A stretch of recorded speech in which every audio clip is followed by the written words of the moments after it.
réalité, ton clavier d'iPhone te ment sur, attends, accroche-toi, la taille des boutons. Comment ça? Donc en gros, quand tu écris un message, quand tu cliques avec ton doigt, et ben le E, par exemple, la taille du bouton E, n'a pas la même zone de ton écran, suivant ce que tu es en train d'écrire. Ça changerait. Pas visuellement, mais logiciellement. La hitbox, elle bouge. C'est vrai ou pas vrai? C'est complètement vrai. Et pour vous le démontrer, on va revenir un peu sur cette histoire de pourquoi ils ont fait ça. En fait, à l'époque, donc on est en 2006-2007, les ingénieurs d'Apple, ils ont un problème. Ils ont calculé que pour que ce soit confortable, il faudrait que chaque touche de clavier fasse 44 pixels de large. Sauf que si on aligne toutes les lettres, il n'y a pas assez de place.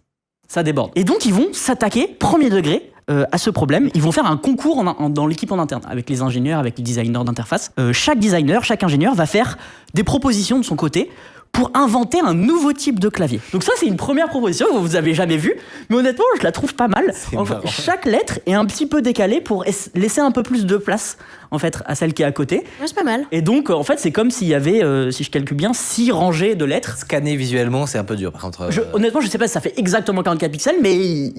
Je te dis, trouve le N. Non, mais Vas-y. si c'est bon, je l'ai. Non, mais en vrai, ça passe. J'essaie d'écrire là, et en vrai, ça passe. Cette proposition n'a pas gagné le mini concours en interne dans l'équipe.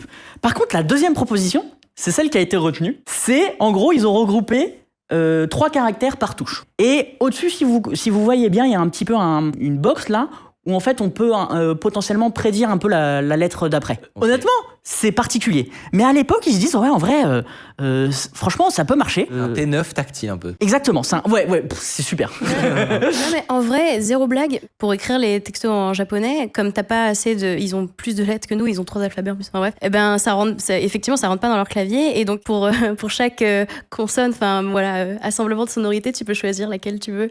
Mais il faut rester appuyé, aller à droite, à gauche, ou rester au centre. Donc c'est logique, finalement, ce que tu m'as montré juste avant. En tout cas, en interne, ils se sont dit, en vrai, c'est plutôt une bonne idée. On va le présenter un petit peu à la hiérarchie du dessus. Donc, il y a une réunion qui se fait avec Phil Schiller. C'est le chef du marketing d'Apple.